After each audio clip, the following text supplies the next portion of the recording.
The first month in the life of twins is supposed to be beautiful.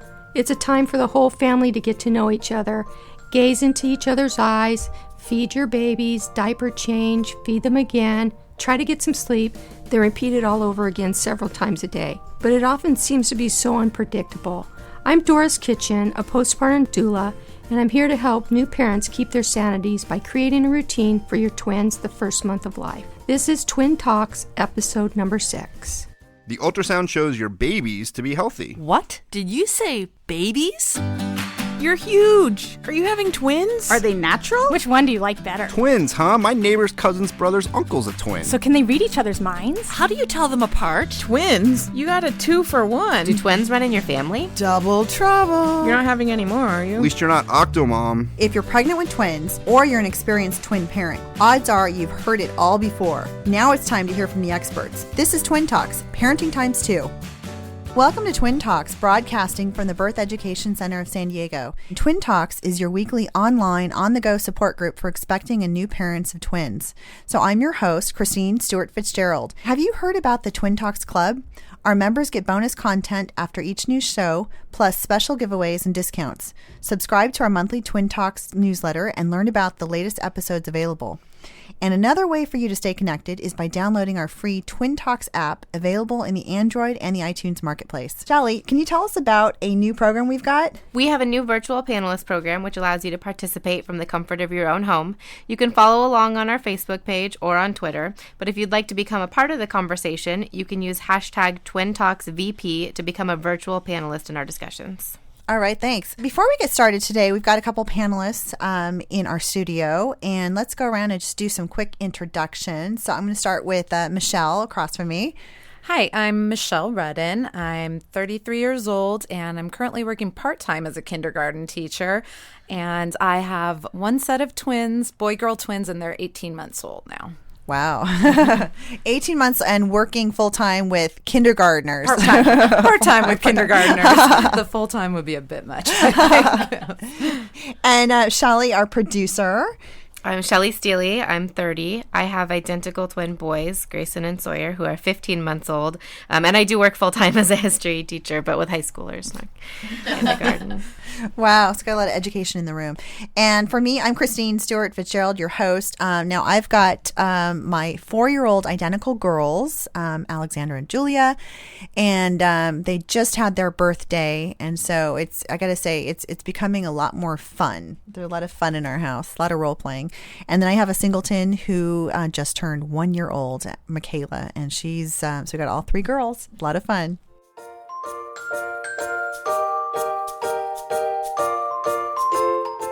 So before we start today's show, let's look at a new app. We try to look at some smartphone apps that help us manage the twin pregnancies and parenting, anything that makes life easier. Today's app, it's called Baby Care, and it's found in both the iTunes Marketplace as well as the Google Play. Baby Care is basically a tracking device for logging all the different daily details of your baby's lives. So when they're really young, we know that we want to track the pooping and the peeing and how much they're eating and when they're sleeping. And that's a lot of stuff to try to remember. And I know sometimes the medical professionals would like to see that kind of data that kind of helps them get a better picture of how they're doing.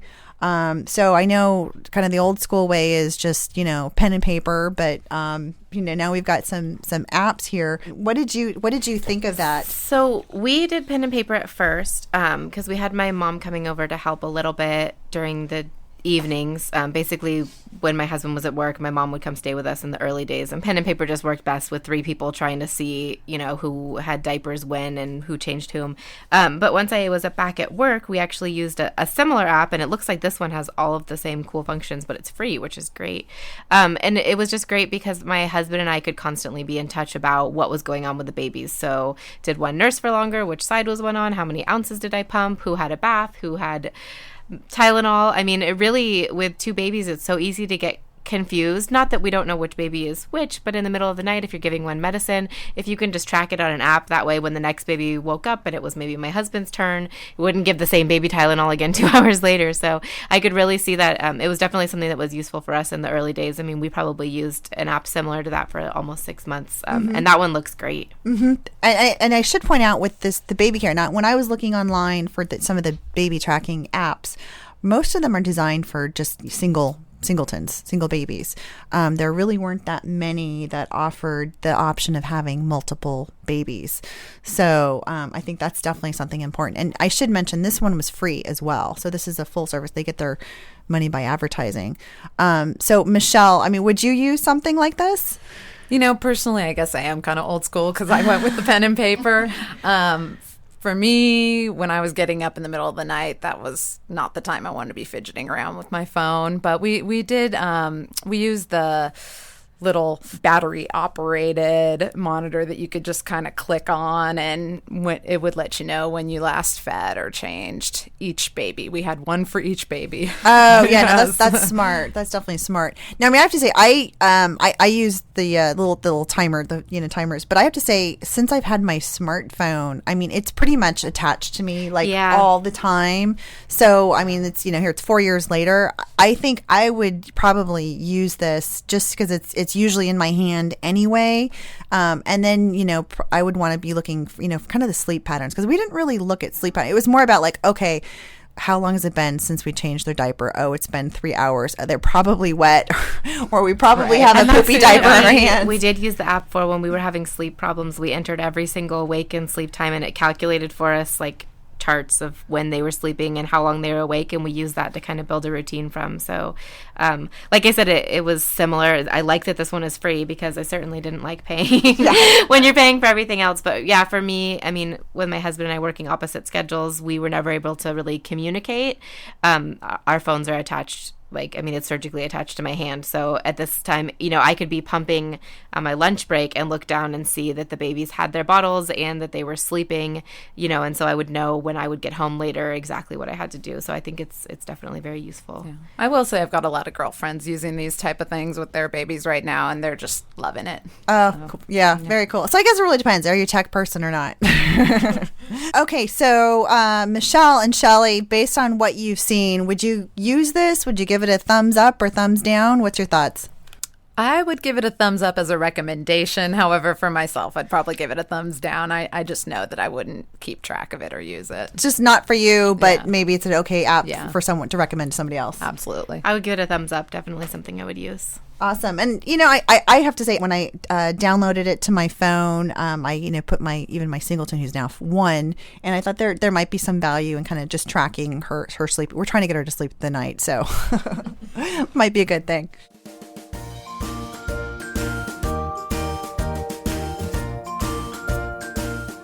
Today's topic is creating a routine for your twins the first month, and we're talking with Doris Kitchen, a certified postpartum doula who specializes in multiples, and she's been serving families throughout Southern California for many years.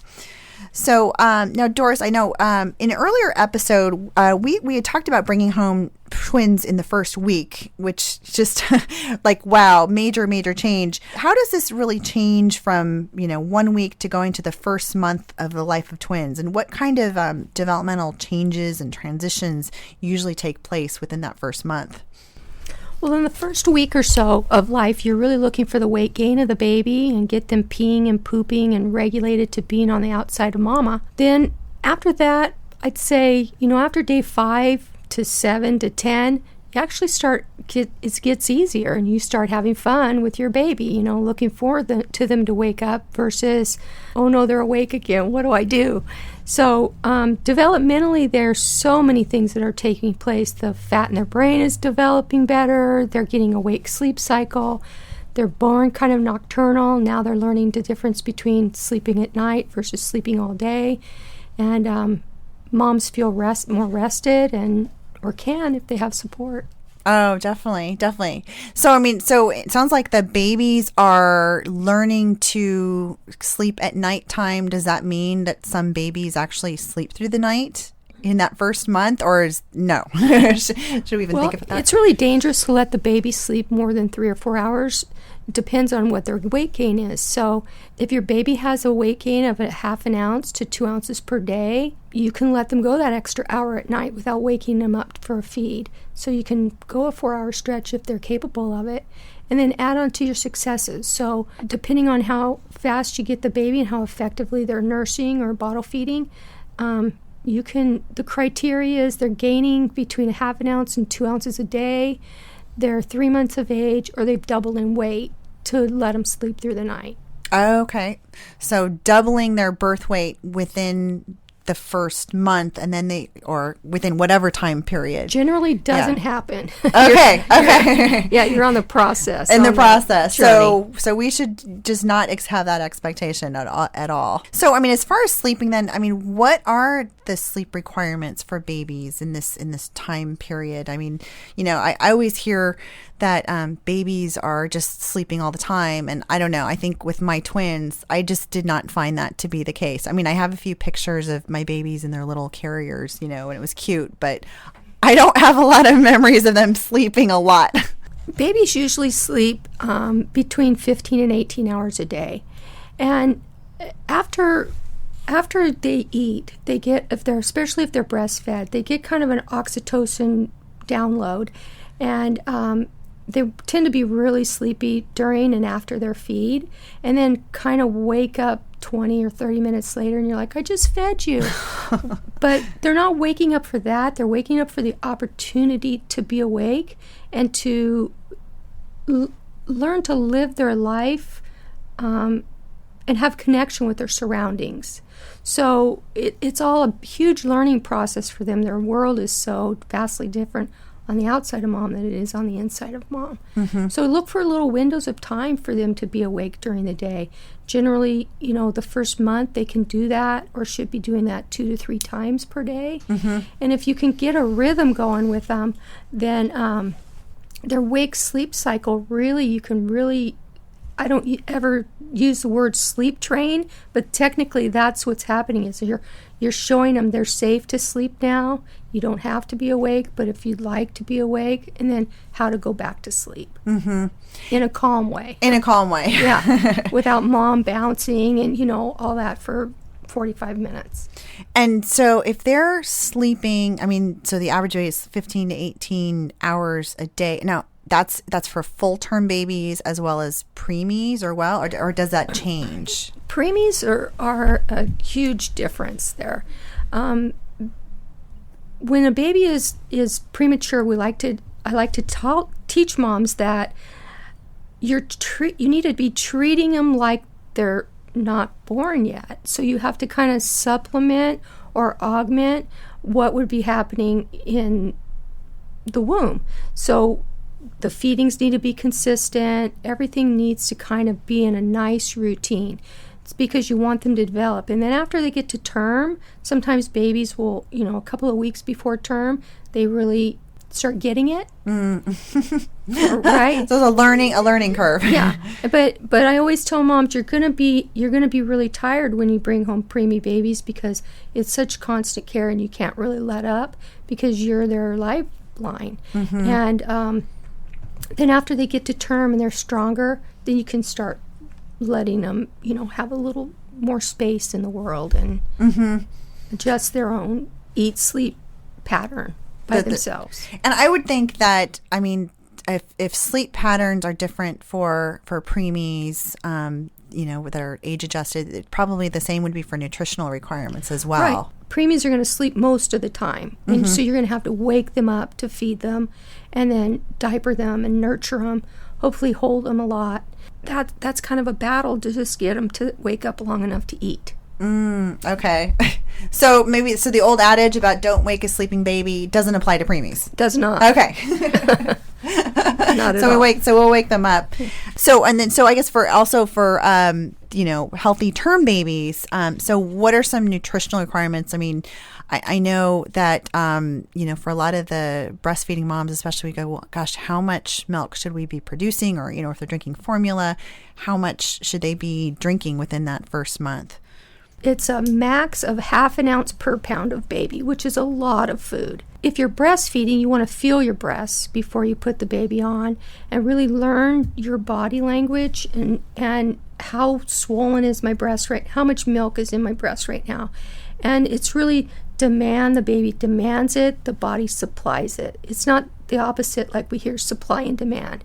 It's the baby needs to get on there, learn to suck, strip your breast of as much of the milk as they can or that they need, and that's what tells your brain to make more milk. If you're bottle feeding, you want to not give them more than half an ounce per pound. And I would think so with twins, we can't assume that each twin is going to have exactly the same requirements. No. So they could be totally different. Yeah, that's why you have breast A and breast B, and they nurse on breast A at this feeding, and the next time they're going to breast B, and you keep track of it and rotate them because each baby, the twins, are going to require a different amount of food. Now, I mean, so Michelle, our parents, did you find, were your twins, did they have same or different requirements when they were nursing? Did one like to stay on longer, or? You know, I didn't notice that. I think that they stayed on pretty much the same amount of time within that first month, the period that we're referring to. My son actually wasn't latching, so I would nurse my daughter, then pump, then bottle feed him, then try to train him to latch. So it was kind of a different type of process than what we're talking about. But later on, after I got him latched, I would say, yeah, they were on about the same amount of time. And when I did give them the expressed milk at night, we would feed them out of bottles so that my husband could participate, and they would take the same amount of ounces at that time. Oh, right. So I think you mentioned, so one of your twins was in the NICU. Just give a little background information. Correct. And so, and he was only there for a few days. Okay. So I cannot say for sure that that's the reason he didn't latch, but to me, it feels like that the little delay in the process. Yeah. So you were actually doing some bottle feeding and breastfeeding, two totally different processes. Correct. I imagine it was hard to even measure, are they getting the same amount? Are they consuming, the same thing? Yeah. In that beginning, that first month of time, I didn't feel that there was any lack. I was just, between the nursing and the pumping, I felt like I was making more than enough for what they needed. So maybe I was just lucky in that, That's awesome, that regard. yeah. Yeah, that didn't last the entire time I was nursing for sure. But that first month, my body was making what they needed. Oh, that's awesome. So, and I think, kind of going to our next question, I mean, for the breastfeeding moms of twins, I mean, this does translate into the need for pumping. I mean, I most of the twin moms I know did some form of breast milk pumping. So, maybe Doris, you can talk about what are some of the different options for incorporating, breast milk pumping, feeding on, or, exclusively bottle feed. I mean, tell us about that. What have you seen in the families that you've helped? When you introduce pumping into the breastfeeding equation, it's time consuming. You need to be sure when you're going to be a mom that pumps, and it's tricky when you have twins because it's double the fun. Get the babies fed, make sure that they're satiated, and then pump immediately after for 10 or so minutes. Maybe get an ounce off if possible. But chances are in the first month, the babies are taking what you're making. And there's not always going to be a huge reservoir left, So it's really just for supplement to give them the last little bit of their nutrition. Hopefully they're getting as much as they can from the mom. I mean, almost all twins are going to be born a little bit early. And the earlier they are, the more trouble they have with breastfeeding in general. So my boys were born 37 weeks, which is technically full term.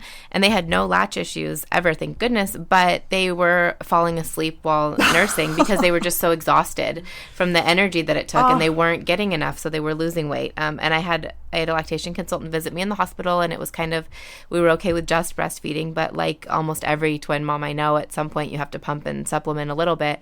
And so that's a real challenge, because then you're nursing both babies because you want them to make sure that they know how to nurse, and then you're bottle feeding both babies to make sure that they get enough without, because it takes less energy to drink from the bottle. And then you've got to pump again so that the next time that they wake up, they have that other bottle ready. And it's called triple feeding, and it's I've found a lot of twin moms have to do that, and it's I haven't really heard of that, triple feeding. It's really really hard, because by the time you're done with it's a 90-minute process for two babies, and that was the shortest. I mean, it was 2 hours the first time we tried it, and we got it down to 90 minutes. That was the least amount of time. And the babies had fallen asleep while I was pumping, and then we'd be looking at maybe 45 minutes to an hour if we were lucky before they woke up again. And luckily I didn't have supply issues, but when you're on that every 3 hours feeding cycle and you spend 90 of those minutes feeding, you've got barely any time. And if they didn't fall asleep right away, we'd have to put them to sleep, swaddle them, change their diaper that they peed through again. And so we were on zero sleep for the first month. I don't think we slept at all, to be honest, but it does get easier. It gets a lot easier. Oh yeah, no, I totally agree. I think, breastfeeding was probably the biggest challenge. And yet, like you said, I think that first month is just so critical of, can we do it? Can we do it? Can we do it at this marathon race, to get through? And then it's like, okay, 1 month milestone. Yeah. Well, switching gears here, we're talking about feeding. Okay. And what leads from feeding to pooping and peeing. So, when it comes to diaper changing, so how many diapers can twin parents expect to change each day? And does it vary from breastfed versus formula fed? With what's coming out? Definitely. It does. And it's funny, but moms really, you can tell so much through the poopy diaper about what they're getting nutritionally. So the first few, days of life, they're meconium. And then after that, we're looking for transitional stool. And then by day 5, 6, 7, you want to see a poo that is a mustard color with seeds in it. Mm-hmm. And that's the solids. The seeds are the solids, and it shows that they're getting the highest nutrition from your breast. Breastfed babies will poo. The first few days of life, we're looking for 1 pee and 1 poo per day of life. And then after that, we're looking for probably 6 to 8 pees and poos per day. Mm-hmm. And that's not going to always happen at the same time. So you could be doing 16 to 18 diaper changes a day. Wait, now is that per kid or just total combined? That's per kid. Oh my gosh. Okay. Thankfully, I didn't have that, but wow. Depending on your baby. Depending on your baby. So definitely need to stock up on diapers. We had that. Yeah, we went through over 800 diapers the first month with our boys. We counted. And it's actually a good thing. I mean, and that does slow down as they develop. But in the beginning, there should be lots of pee and poo.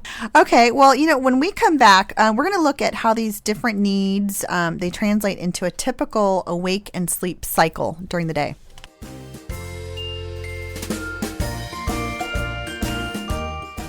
Welcome back. Today we're talking about creating a routine with your twins the first month with Doris Kitchen. And our discussion continues as we look at what a typical eating, sleeping cycle might look like. So, Doris, we kind of talked about all these different components and then putting them all together. What does it look like in the day through, for the babies in sleeping and then waking up and eating? And then how does that translate for the parents and how they spend their time? Okay, there's a really great read by Dr. Phyllis and Marshall Claus called Your Amazing Newborn. And it talks about the 6 states of wake and sleep, of what that looks like. And when I'm working with my families, I always tell them, if you can get this down, you have the golden key to success. If you can understand the wake, sleep, eat pattern of what your baby's doing, the sooner you figure it out, the better it's going to be. So if you want a quick read, that would be fantastic. I found it fascinating, and I learned a tremendous amount about it. So there really is 3 steps of being awake. You'll see your baby very still. Then they'll get, for a while, they think they're taking in their sight and their sound and their smell at that point developmentally. And then they move and they're taking in another sense, which would be touch. And then they will cycle into like a little wah, where they, it's not a cry, but it's just an expression. And they do this whole cycle. It's really fascinating to watch. Oh, that's a great, we will put that on our website, definitely. So if I was trying to plan things out and look at, okay, my baby's sleeping for a few hours, and then, oh my gosh, I've got these other things. I know feeding in of itself just takes a lot of time. I think, Shelley touched on that. I know in my case, even when I was doing tandem feeding, it would easily take 45 minutes, and then following that by pumping, and that could easily be another half hour.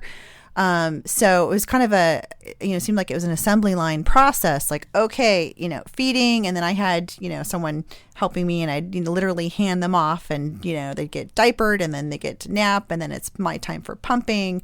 Yeah, So it's really a full court press the first month of life. It just is. And it's really just nurturing yourself and your baby. So your expectations on getting a lot of other things done, don't have them. Okay. Yeah, you said it. Don't have them. And when you can have friends or family help, use it. Sometimes outside help isn't really the help that you wanted it to be. So we talk about getting into that, not really like a set routine, but you get into a groove, and your babies, and like how to take care of them, and you, like you said, it becomes an assembly line. And so for me, if somebody came over and wanted to help, like I couldn't really take their help with the babies at all. Even family members, aside from my mom who was there, it was like, you know what? If you want to do the dishes, that would be great. Yeah. But I never felt comfortable saying that. But they would say, oh, well, let me help. And then, the feeding process would take twice as long because they don't know where the diapers are or what to do with the bottle, or they're holding it wrong, or they're not checking it. And so for me, it was easier to just almost like, time. just everybody just stay away while we get through this. And that's okay too. And stay away. It's making that clear, because I think people can get a little bit offended. Well, you don't need my help, or you don't want my help. And it's like, no, it's just my 45 minutes of sleep that I'm getting a day are really precious, and you're cutting into 20 of them. So if you could all just leave, that would be the a lot of best. that is super personality dependent too, because I know I've heard that from a lot of my friends that they really didn't want the people coming in their home or even coming in the hospital when they were there. But I was completely opposite. I was like, my doors are open. It also depends on who's helping you too. Yeah, absolutely. My neighbors and my sisters and all these people that have been through it before, they knew what I needed more than I knew what I needed. So they were coming in with bags of groceries, and they wouldn't even ask, what do you need help with? They'd go get the laundry out of the laundry basket and put it in the washing machine. And, wow. I don't think I could have survived. Yeah. Sometimes it's just, you're right. I think having the help from other moms is just so welcoming. And I know sometimes, you either just kind of relax and go, this is great. And then sometimes with other relatives, it just, you feel a little bit more guarded. And, I'll say in my case, and I was, breastfeeding and pumping. And to be honest, when my dad was there or my father-in-law was there, okay, maybe I'm more private, but I just didn't feel like whipping it out, right there with, these older men who really weren't exposed to breastfeeding in their time either. And so I felt like I had to kind of cover up in my own home. So that kind of put a damper. So yeah, I realized, I think it's maybe something you have to think about of, let's have very specific time frames for some people, and then other people like, hey, come on in. So now if we, we realize up front that, hey, this is, a lot of work, and we want to hire, the big guns and bring in a postpartum doula. So when should expectant twin parents, start their search for a postpartum doula like yourself? Well, doulas that work with multiples book up quick. So at probably about month 4 to 6, have somebody in place. Okay. Early. Because I get a lot of calls, and so do other doulas that are doing twins. Not everybody works with twins. Mm-hmm. But a doula's heart is really not about money. Mm-hmm. A doula's heart is to make sure that every mom has a successful journey, and to help her facilitate that. Mm-hmm. So there's doulas that are in training that would love to come in and help. And so you just have to go on to maybe like dask.org and type in your zip code and find a doula that's in training, or dona.org. Mm-hmm. Do you know anybody who's looking to get their certification? Mm-hmm. And when I started out being a doula, I did it for free and then I was charging maybe $10 an hour.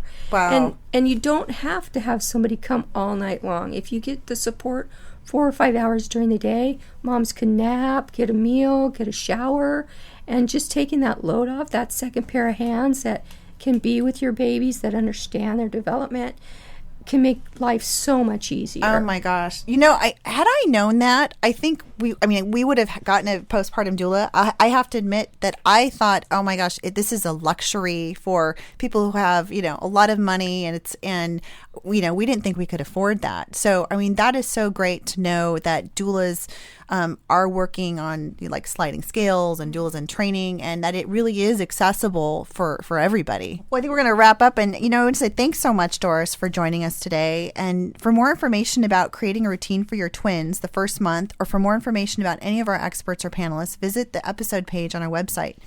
Now, this conversation does continue for members of our Twin Talks Club, and after the show, Miss Kitchen will talk about some of her favorite gadgets and gear for young babies. And for more information about the Twin Talks Club, visit our website, twintalks.com.